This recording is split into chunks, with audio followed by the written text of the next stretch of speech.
This episode of Behind the Video is brought to you by the Independent Media Network. The Independent Media Network helps journalists and content creators create their own jobs by building sustainable online businesses. If you're an unemployed or underemployed journalist or content creator, visit imnct.com for more information. Hey everybody, welcome back to Behind the Video. This is episode number 58, and joining me as always from his back porch in Los Angeles, California is Tim Street. Hey Tim. Hey Lon, how are you, man? How are you? How's the weather this morning? It's a little overcast.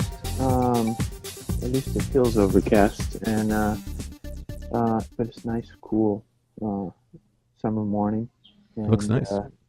There's people shooting videos all over. Well, you know, Southern California. What are you gonna do? It's the drones. The drones are flying. So Tim, we have a guest this morning, and who is that? Travis Richey. Say hi, Hello. Travis. Hello, gentlemen. How are you? We are great. So Travis, tell us about what you're working on. Well, currently we're in post-production for the prequel episode for season 2 of the Inspector Spacetime series, which I can't call that technically, I guess. So the Untitled web series about a space traveler who can also travel through time, and we are fundraising for season 2. Excellent. So in theory, I'm just curious here. In theory, if you were talking about another web series that might have similar issues to your series, let's say that somebody did a series about, I don't know, $6 Million Man, right? Mm-hmm. And explain how they might do that series in theory, that and what they might want to do to avoid some of the challenges you've had. Honestly, I haven't had a whole lot of challenges. Initially we thought that we were writing something for Community and for Sony to make, because it seemed like such an obvious idea that Community is a show that does supplemental content, and NBC is a network that does supplemental content, and then we wrote the web series thinking that, okay, if I get back on the show, because I am Inspector Spacetime from Community, and if I get back on the show, I can pitch it, and if they don't have time to write their own web series, hey, we've got one for you, because that's what we do. But we didn't. You just can't do that, and I mean, you can't just hand a script to somebody. So it went through. We had to go through channels, and just got no response whatsoever. As far as the copyright concerns, we honestly didn't think it was going to be an issue, because fans were already out there making Inspector Spacetime merchandise and posters and T-shirts and iPhone cases and making money off of it. And we didn't want to make money off of it. We just said, we just need money for production. Nobody's getting paid. We just want to do this, this season because it deserves to be made and fans want it. And it wasn't until I got just one call from a Sony lawyer saying they didn't want me to do that. And initially I was like, well, I mean, I think you guys should work with me on this, because look, people are giving us money, and that's what you guys, that's the language you guys talk, so listen. But when they essentially said they don't care, I said, okay, well, I'm not gonna even fight with my favorite show even a little bit, so I'll change the title and change the look of the character to avoid issues. And I guess. But isn't this also like a parody of something else? It's a parody of Doctor Who, but it's not the first Doctor Who parody that's ever existed, and that's fairly common. Just like with any parody, there are protections under copyright law for parodies of shows, and as far as infringement of any kind, there isn't any. We don't use characters, we don't use names, we don't use it's all original content. It's just we take the tropes of something and we lampoon it a little bit, like Airplane would for disaster movies, or so in that respect it's not really an issue. And there's some protection in the law too for satire, right? Yeah, that's what I'm saying. There's protection for parody and satire in U.S. copyright law, especially. So now you're running a Kickstarter. So you had a Kickstarter for season 1, which was successful, and now you're running a second Kickstarter. And actually, this is our third. Oh, a third Kickstarter. So what have you learned? As what advice could you give to people looking, maybe developed a bit of an audience? Is there any special kind of trick you need to do to make a Kickstarter work? Oh boy, I was exceedingly lucky for our first season Kickstarter because we already had the audience established, and they were hungry for this content, and so we just allowed them to give their money. I mean, it really was kind of a shut up and take my money type of situation, and so we said, okay, well, if you guys want this web series enough to pay for it, we'll make it, and fans did, and then the experiment was more in the second season prequel episode where we wanted to raise more money for less content in order to be able to pay the cast and crew. And so we raised, for that one, $10,000 for just one episode. And now here you can see the Kickstarter page for the season 2 season, which is a whole hour's worth of content, still 6 episodes, but it's much longer than our first season. And we have, I want to be able to pay my cast and crew. That's the big difference. But we also have some location rentals and stuff like that. So our budget is quite a bit bigger at $125,000. So. And you chose Kickstarter over something like Indiegogo because there's more people on Kickstarter? Like what was it's mainly that's where the community is. I like the idea that on Kickstarter, if you don't, especially for this project, if you don't get your whole goal, you don't get anything. Because especially for season 2, you see we're at 11,000 right now. We couldn't make it for 11,000. So it doesn't matter if we raise that much. If we don't raise the whole thing, we can't do it. So I like that in this particular instance. There are some, like I do a series called Robot Ninja and Gay Guy, which is episodic. So we could just film 1 or 2 episodes of that show and then come back for more funding. But for this one, we have to shoot it all at once. Right. So it makes sense to do it all or do nothing. And do you find And do you find the community tends to help? I would imagine the community helps with those who've backed it, who want to see this thing grow. They're probably out there really working for you right now too, right? Yeah, a lot of people are. We kind of got swallowed. I made a gamble on this first season. We're in our last week of fundraising, and as you can see, we're nowhere near our goal. So we're in serious danger of not meeting our goal. But we and that was it was a calculated decision because we had some news. I mean, things like Robert Picardo joined the cast, and Chase Masterson, Mayim Bialik from Big Bang Theory, is the voice of my time machine, which you can actually see a little bit behind me. My place is a mess because I'm reorganizing. But that's big news to us, for those people to see such quality in our first season that they'd want to join our second. Unfortunately, we didn't get a lot of press off of that, so the idea was if we did get some press, that would carry us into Comic-Con, and we'd be able to ride that wave a little bit more. Unfortunately, the reverse happened, where Comic-Con just kind of ate us. And once we got too close to Comic-Con, then nobody wants to cover this smaller story when all this huge X-Men and Walking Dead and everything else. That's a really good point to share with folks, that you can be eclipsed. It's better to be the new kid on the block, or the big fish in the little pond. Yep. Yeah. Timing was important, and like I said, that was a calculated choice, and it didn't work out in this time. But the cool thing about it is that there's no reason we can't just run the Kickstarter again. After this first one ends, we also made this. I made the decision to roll out the news about our guest stars in the course of the Kickstarter in order to try to maintain attention, I guess. And but now, if we start the Kickstarter fresh, we'll have all that news up front. So everybody will know from the first day, Robert Picardo is on board, and Chase Masterson, and Mayim Bialik, and we have a couple other guest stars who we can't confirm yet. And we also have the prequel episode itself, which will be ready in shortly. We're almost done with the edit, and then we just have to do scoring and ADR and sound effects and stuff like that. So that's coming soon. And I'm guessing the Kickstarter is just enough of what you need to make this production happen, right? And then it's actually minimum. I got a budget from my producer actually yesterday, and his budget, I can. Thousand is what his number is. I'm sorry, So, we just you just muted out briefly right when you're about to give the number. I'm sorry, I didn't realize I couldn't switch away. The budget he sent me was something like 190,000. I can't look exactly, Right. but that's so we're paring that down to our minimum budget of the 125. Right. I mean, and that is even not quite right because Kickstarter takes its percentage. You have to account for things like taxes and shipping for perks, Right. production of perks. So There's a lot to think about. whole lot to go through.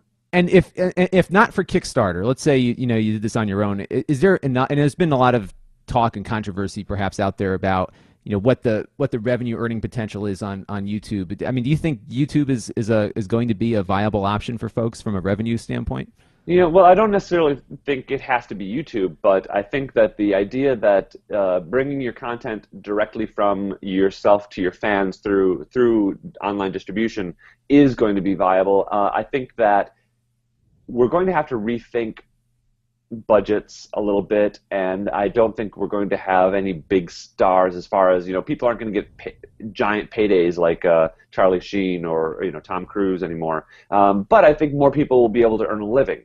And I think it's going to require people to wear a lot more hats. Like, I can't just be an actor. I have to be an actor and a writer and a producer and a caterer sometimes. Right. And I mean, Steer and row, right? Yeah. You have to wear more of those hats, and I think that it's also going to require you to think more about ways you're bringing in revenue. It's not just advertising; it's merchandise, and it's public appearances. It's signing autographs or whatever.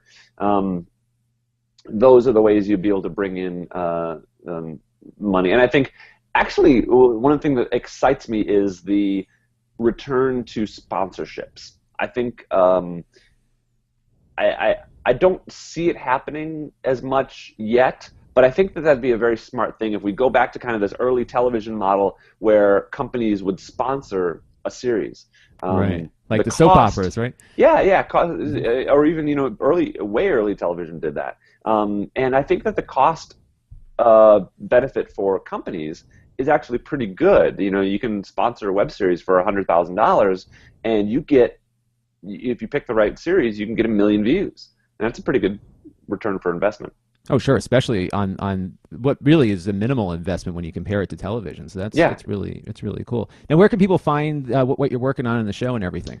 The best place to find it is you can go to theinspector.tv and find the show itself. You can see the entire first season and the trailer for the second season, which is so amazing. And then you can also engage with us on Facebook at facebook.com/untitledwebseries. One thing we just released, which I squee every time I see it, is the Christopher Jones, who's a comic book artist. He does Young Justice for DC Comics, and he does a couple titles for Marvel too. He did a comic book cover for us that is just the coolest thing I've ever seen in my life. And we're giving that away as a print to donors for the Kickstarter campaign. That's really cool. And that I think we posted to our Facebook page. But I think it's also on the Kickstarter. I should put it definitely on the Kickstarter if it's not there. That's cool. So it's neat how much enthusiasm you get from people who are in the traditional production world here who just want to be a part of something like this. It's independent. Oh yeah. I mean the love that we've got from fans and professionals alike is really extraordinary and so heartening. I mean, humbling to me, because I'm just a small kid from Wisconsin who moved out to LA to try to chase the dream, and so for me to be able to pull this off is wonderful. It's awesome. It's awesome. Well, we hope you stick around, by the way, because we're going to go into the rest of our news here. But yeah, absolutely. Let's chat. Really neat stuff, and I hope people can check it out and chip in a couple bucks to that Kickstarter, see if we can get things moving for you. So, we've got special prizes for people. By the way, once we get to the end, everybody is going to get something, even if you only donate $1.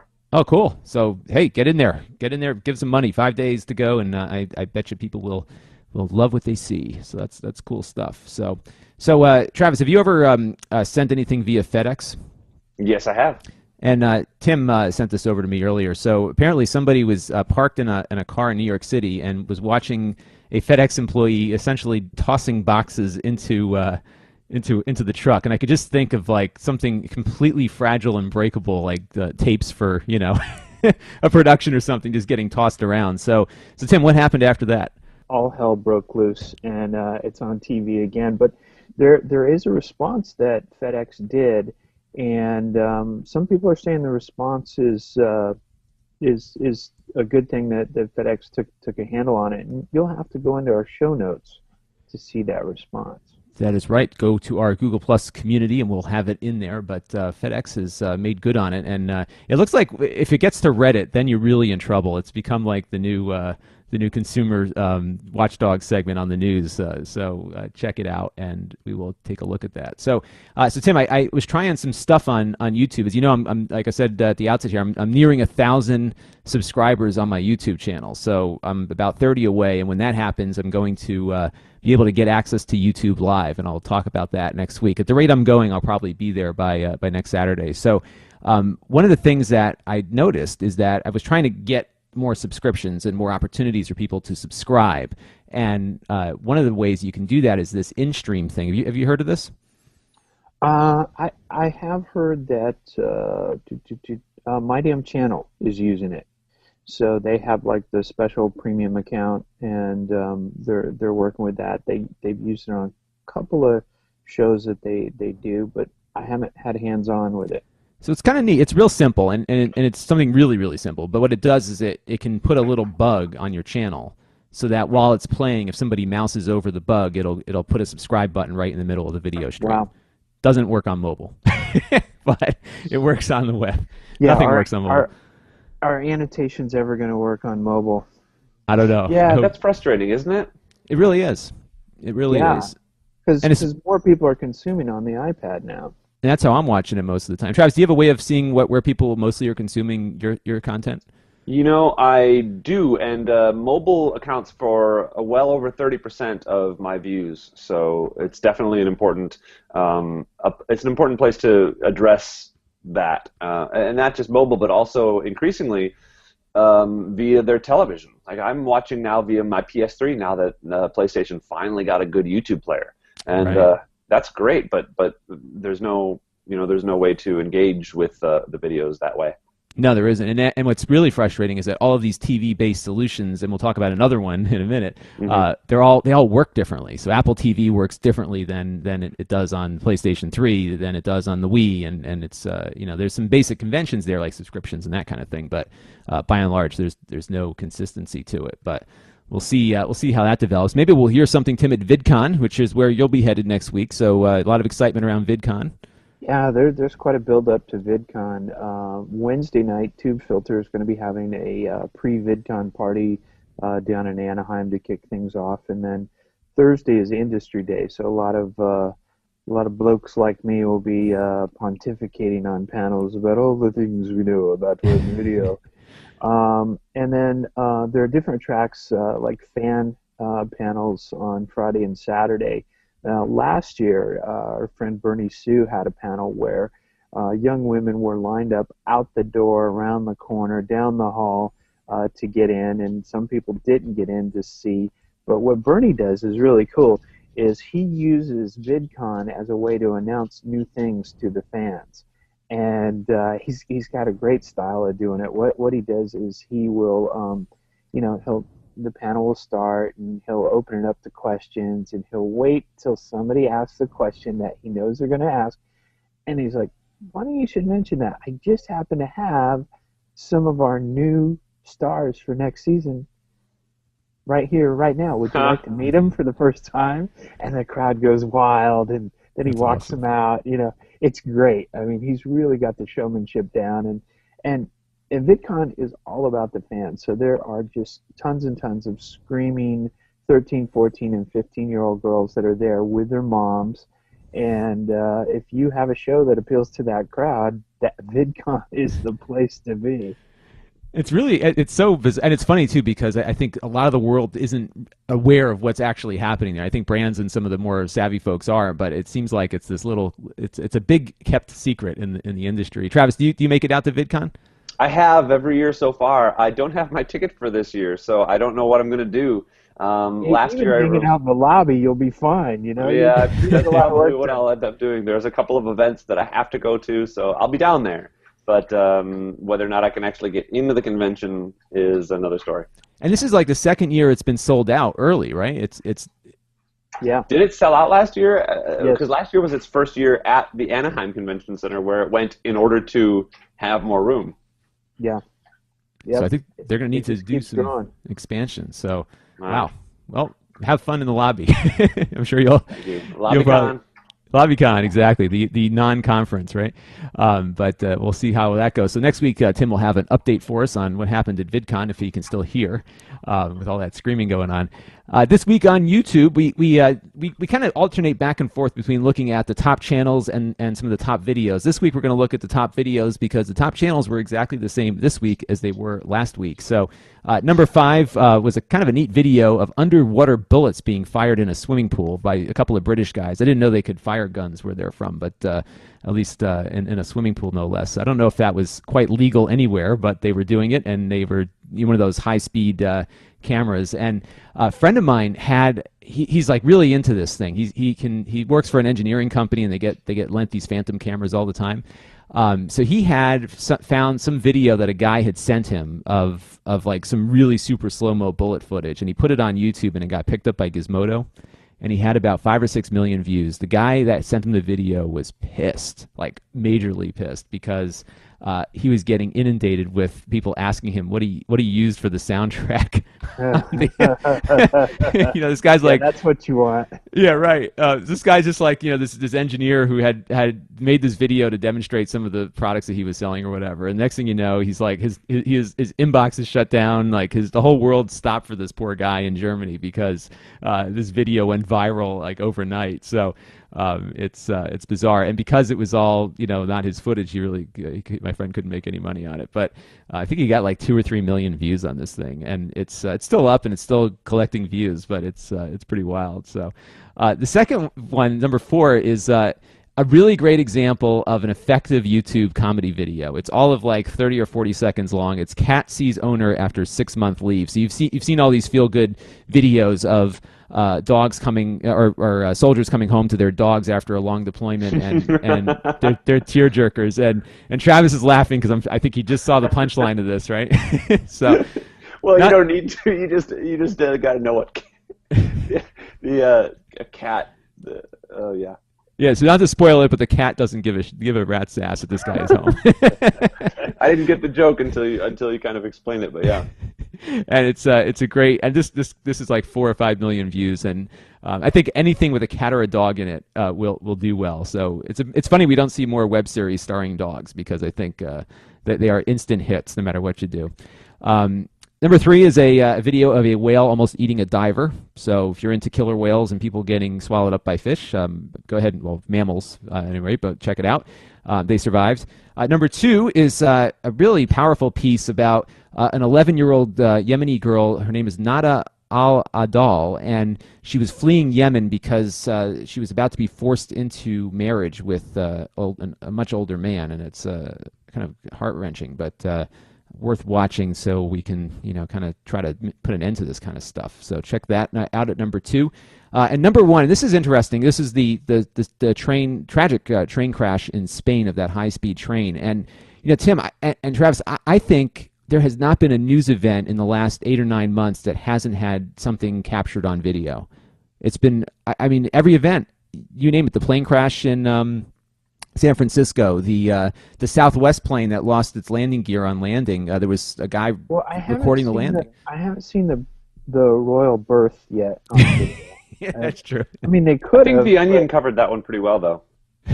The Onion has pictures of that. There you go. Well, I think any event where there's people around, there's cameras everywhere, and we're capturing this thing. And it's just that one's pretty amazing, though. The Spanish train crash is like, oh my God. I mean, it's horrible. 90-some people died. But to watch that massive train come off the tracks at high speed, and I guess the driver got arrested on Friday, and he posted on his Facebook that he's really into speed, and he has different screen grabs of speedometers. Really? Yeah. So this guy's a little nutty. Wow, well, that's a little scary, and it's kind of scary that nobody saw that before before he crashed the train. We had a train crash here in Connecticut. We have a commuter rail that goes from Connecticut to New York City, and that was not as bad of an accident, but some people were still seriously injured. And the crash wasn't caught on video, but there were a couple of skateboarders with GoPros who had happened upon it right after it happened. Wow. And you can imagine the language being displayed on that video. But it's just amazing. Yeah, exactly. And what's funny is that when there's been so much attention on Google Glass and the privacy implications of it. Meanwhile, all these major news events are being recorded A, with security cameras, or B, with smartphone cameras, and it's just it's remarkable just how much is getting out there, and also of the need to kind of make sure that if you do capture footage like this, there's value to it, and don't just give it away to a TV network if they come calling. So I did, by the way, interesting side note on Google Glass. I saw my first Google Glass actual person wearing one at Comic-Con, and I walked up next to him and I said, "Okay, Glass, take a picture," and it did. So they're easily hijacked. Yeah. Yeah, I had a pair. I was invited to be I sent them back. I just couldn't find a use for them, but I had a pair. Pretty neat, but you know what? You stand out, and it's a major behavioral change for people to make, I think, for this thing to become more popular as a consumer product. But yeah, and it's easily hijacked, because my wife would be talking to me, and the glass would just start going ballistic and sharing things, and it's needs a little bit of work. So it needs to be able to have some sort of voice print ID or something, I think. Yeah, exactly, or some way to know that you're the one talking to it. Because speaking of hijacking, there is a video that I think might go viral. I don't know if it will or not, but they show how a car's computer, your new cars all have computers in them, can be hijacked via a hacker, and so it's pretty amazing. This guy is he's along for the test drive. And they can do anything in the car. They can make the horn honk. They can make the brakes go out. They can change the acceleration. They can change the steering. They can steer the car with a computer. And this was like just a Prius that they were doing it on. Wow. So, well, as bad as that, did you hear that they managed to hack into like pacemakers and medical devices? Oh, right. And the guy that did it died. Wow. Did he? Yeah, he died suddenly this week. He was about to go to this week. Is the reason why we're seeing all these hacking videos is DEF CON and Black Hat are both the hacker conventions. They're meeting in Las Vegas, and if you're in Las Vegas, turn your Wi-Fi off now, because they will they will find you. They will hack you. It's just part of the game of attending one of these conferences. But he was slated to make a keynote presentation, I think, at Black Hat about how he could overload these pacemakers, and he died suddenly, I think, about a day or two ago. That seems like a Dan Brown novel right there. Yeah, it's really tragic and scary on so many levels. But yeah, so this week we're going to see a lot of this hacking stuff there, and we'll see where that goes. But there's some other YouTube news. Universal Music and Russell Simmons, according to The Guardian, are going to launch a YouTube-focused music label, which kind of makes sense, right? Yeah. So get your music on. Don't let those Justin Biebers get away. No, exactly. And Vivo is like, when we look at the top 10 channels on TwoFilter, Vivo is occupying most of those positions this week. Always. So it's big money. It's where a lot of kids are listening to music these days, because it's free and available. So, but it's interesting to think that the music no longer can be thought of as just audio. That's true. Yep. So now you have to have video as part of the component for a song. I think it's interesting. It is interesting, and what's big comeback for the video business, the music video business, without question, because they don't deathbed. Yeah. Yeah, but now Vivo even, it's only your singles that get videos. Now, if you've got an online or music, YouTube music video YouTube music company, you have to have a video for every song, which that's a big difference, I think. Yeah. So. And it's good for production folks, that's for sure, because there's plenty of work now to be had. And it's funny, we're all old enough to remember when MTV actually used to play music videos. But are we? Yeah, I don't know. I remember it. There used to be like VJs and music videos on MTV. It was revolutionary. Speaking of hooking stuff up to your television, so have you heard of the Chromecast? I have. I kind of want to get one, but they're sold out. Yeah, I was looking on Best Buy near me so had one. Expensive. Yeah, $35. Yeah, man, that's a lot of pennies. I have to roll them all up individually. It takes forever. It takes a while to get it together, but it's a I'm cool. I'm device. sorry. I'm gonna wait for my new Xbox. All right. $500 for that, baby. Yeah, so the Chrome cats. Excuse me. He's all choked up about it. I'm all choked up over this thing. He really wants one. I want one badly. Well, here's the thing.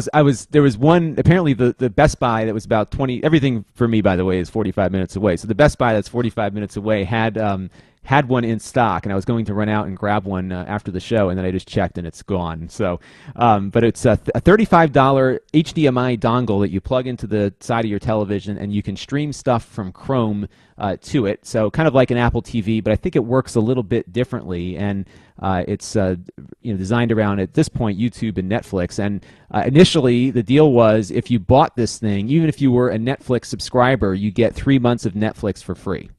So the net cost is like $11. Oh, really? Yeah, but they stopped the Netflix offer because that's it's been too popular apparently. So so that's the end of that. But still, $35 is a lot cheaper than other options. It works with iOS and Android too. So I will get one of these things and I will talk about it when I finally acquire one. So we'll see when that happens. But another thing that's popped up on the news this week from TubeFilter is the subscribe is the new like, and how YouTube is becoming more like Facebook. And we've kind of alluded to this before, in that Google's been struggling to build Google Plus up to a viable platform, but meanwhile they have probably the hottest social media property there is, and arguably hotter than Facebook, which is YouTube. So, Travis, how do you engage people on YouTube versus your Facebook and other channels? Is it harder? I've struggled with that because of the change. I was actually just talking with someone last night about how YouTube used to be a genuine social network, and I have friends that I only knew on YouTube, and then YouTube Google kind of squashed that when they started focusing more on companies and bigger media outlets, including music videos. And now that they're incorporating Google Plus, I haven't figured it out yet because I've been out of the production. We've been doing these big productions, whereas I used to do weekly content and weekly vlogs, and we're actually about to get back into that, but I haven't yet jumped in. So, yeah, I'm a little bit nervous about that change and how it's different now. Because one thing that's been interesting as I've been playing with this stuff, so I got on Google Plus early, and when you get on one of these social networks early, you get a lot of followers, but they don't do anything. Like I've got like 3,000 people following me on Google Plus, and I don't. Really? There's never any engagement though. It's bizarre. Like I've done stuff where I've even posted and said, "Hey, who the heck are you people? Like what is it about me that you find so interesting?" Because I certainly don't know what it is, and nobody responds. So I guess it's just a land grab, right? They grabbed all the land. Oh yeah, well, follow him, follow. Right. Nothing. Then it's crickets. And now even subscribers doesn't equal views anymore. Right. I mean, and it hasn't for a long time. But you look at someone like What the Buck, who's got 1 million subscribers, and he gets 60,000 views maybe for his videos. Right. Yeah. And that's 1%. Well, yeah, it's changing everything. I mean, just like with us signing in for the Hangout, it changes every week. It's the same thing for viewers on YouTube every week. Every time some little thing is different. And what's funny is that I'll get, like, if people really like a video that I did, and Travis, so like what I've been experimenting with is I've been doing gadget reviews, and when I do like a gaming thing, like an Ouya console or something that is of interest to gamers, I get a lot of engagement. And what they all do is when they really like something, they're like subbed. Like I'm subbing you as a like. Thanks for doing what you're doing. Here's a tip. And you're right. I don't get. I get maybe 1% of my subscribers watch one of my newer videos when they come out. Yeah. Well, there's an apartment building now in Venice Beach, California, kind of near the old YouTube place, and they're now taking subscribers as payment for rent. So you can seriously? No. Okay. There's, stranger things have happened. So, and it's early, so I'm probably more gullible than normal. But that's I could see it happening. So, we'll go through the movies real quick. We went from, by the way, this is now we're moving into the cinema area of media. they were raving about how this was the hottest summer ever, and it was like unbelievable box office numbers. And now we're talking week 2 of the biggest doldrums in Hollywood history. So, Tim, what kind of industry is this? Is this how it usually is?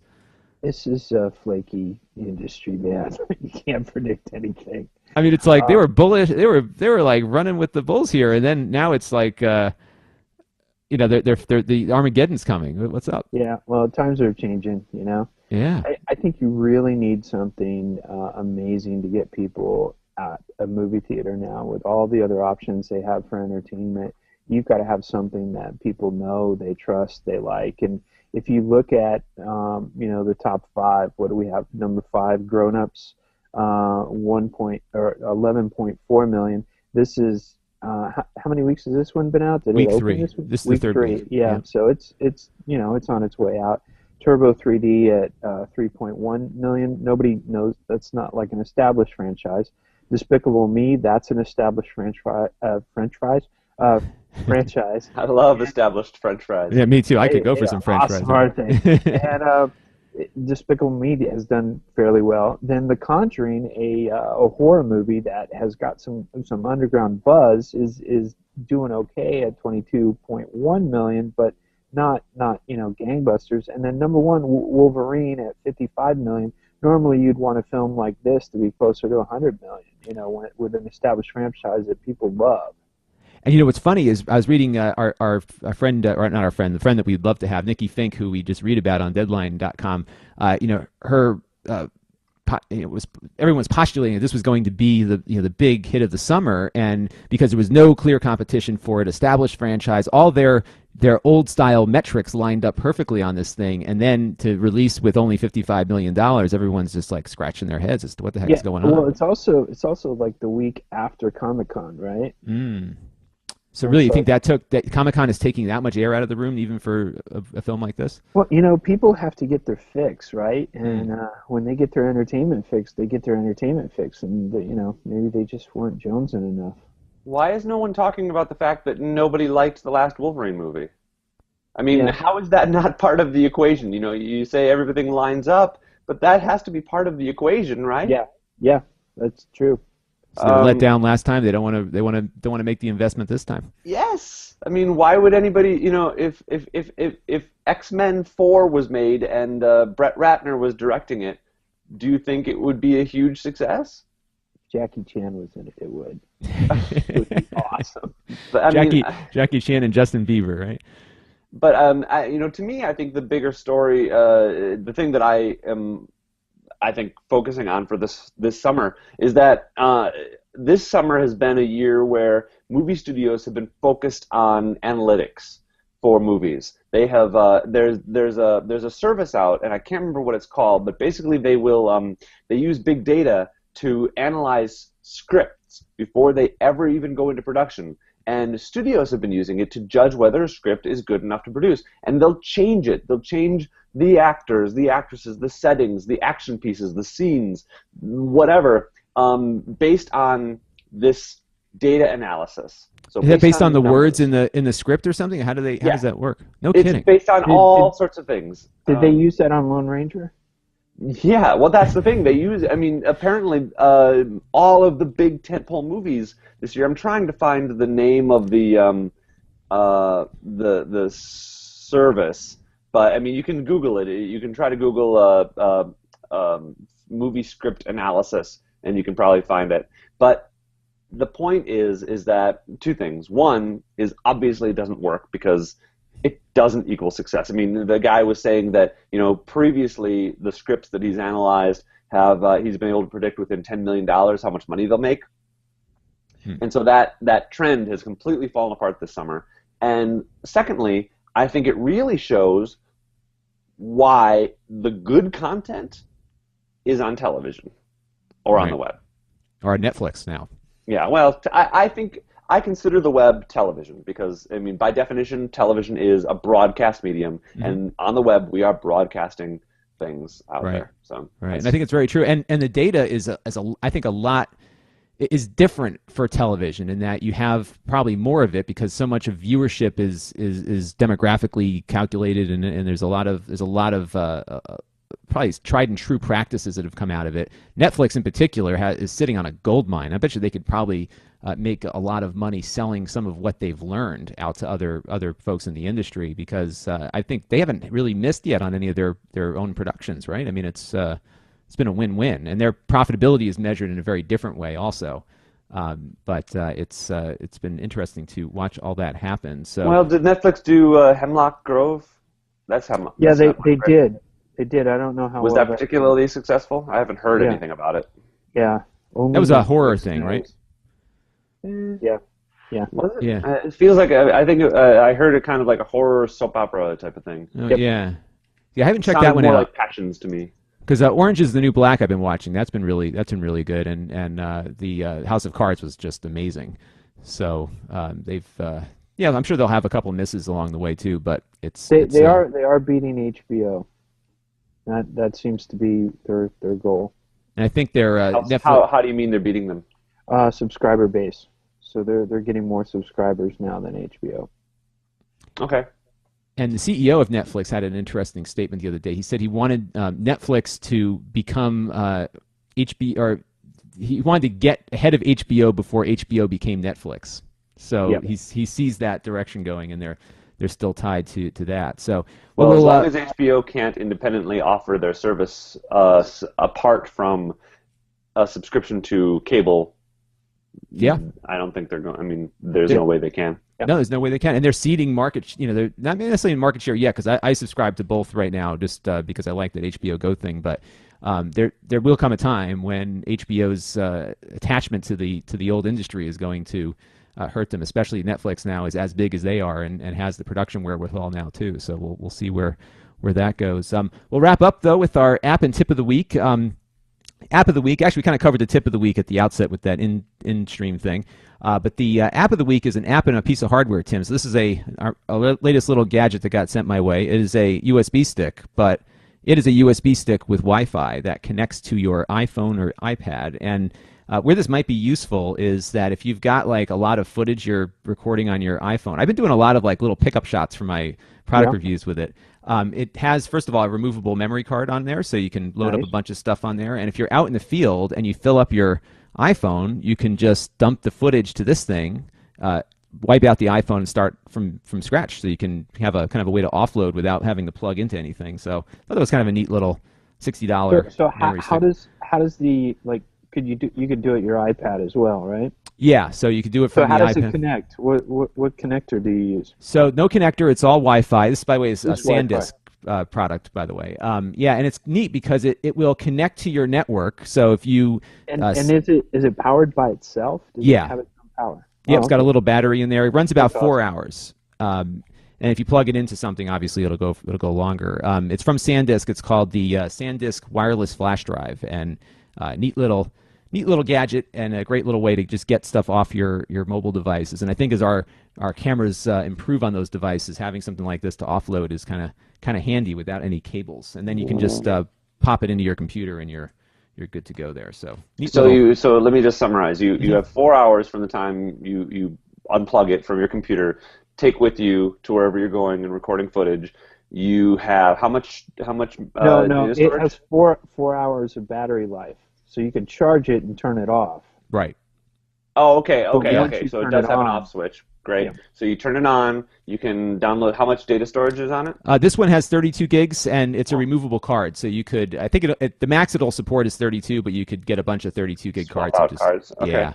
And then you just bring that back and plug it into your computer via USB and offload the footage. Exactly. Is it USB 3 or 2? No, unfortunately, it's just 2. So or you could just take the SanDisk cards out and run them into your computer. Right, you could do that. So you could pop it into like a USB 3 reader or something like that. But they look like they were micro SD or something. Yeah, it's a micro SD card, so not the fastest little cards in the world, but it's kind of a neat little way to get your stuff out of there. But this one comes with a little UDMA 1 card, and I measured it about 10 megabytes per second, right? So it's not the fastest card in the world, but for just doing offloads and that kind of thing, kind of a neat little backup tool. And then last week we talked about how Google Plus is taking 1080p video under 15 minutes for free, essentially. No storage thing on that.